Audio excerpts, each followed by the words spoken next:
talking about such a horrific situation there. If I have to go back to 2024, I'm going to say, and I'll say it many times, yes, obviously, I had much more confidence in Biden and Kamala. However, when it came to Gaza, they were not willing to take a stand in terms of the fact that we are continuing to fund the genocide. Yes, that's my word. I'm going to stand with it. I'm not going to fight with anybody here. I do not have the energy.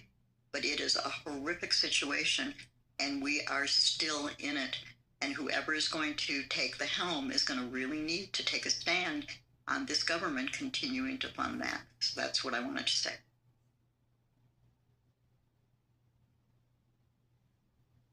I'm sure they're meeting with DSA.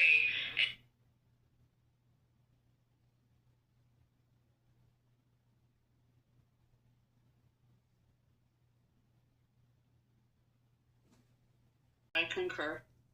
I'm going to put an article, I'm going to give the room an article and a piece by Ezra Klein that was in the New York Times today that addresses what is going on in terms of Jewish people and Israel right now, because it is tearing my community apart. It is tearing my own personal family, my 2 children apart.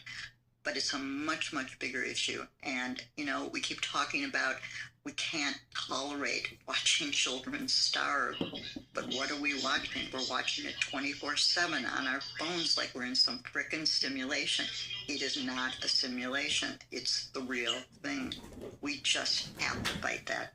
I also have a petition I'm going to put in the chat. It's a petition I'm going to ask you to sign that says that you will not support any politician who votes to continue sending arms. I'm not talking about defensive weapons. I'm not talking about the Iron Dome. I'm talking about the horrific bombs that are turning children into amputees, burning their skin off, etc.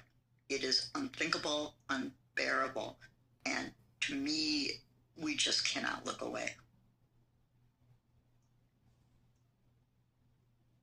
Is that where we're going with the conversation now? I didn't necessarily mean to reroute the conversation, just wanted to give my 2 cents. Oh, I just had research. I was curious about the messaging for the 2024 campaign. And you know what it was? Like, we know what the Republican, what Mr. Trump's was, right? You know what it was for the Biden-Harris ticket? Let's finish the mission. That is just the weak, like, most of us probably didn't know that was the slogan for that campaign. So that's an example of poor messaging, because I didn't know what it was. I don't know how many of you know. Republican message. I'm asking.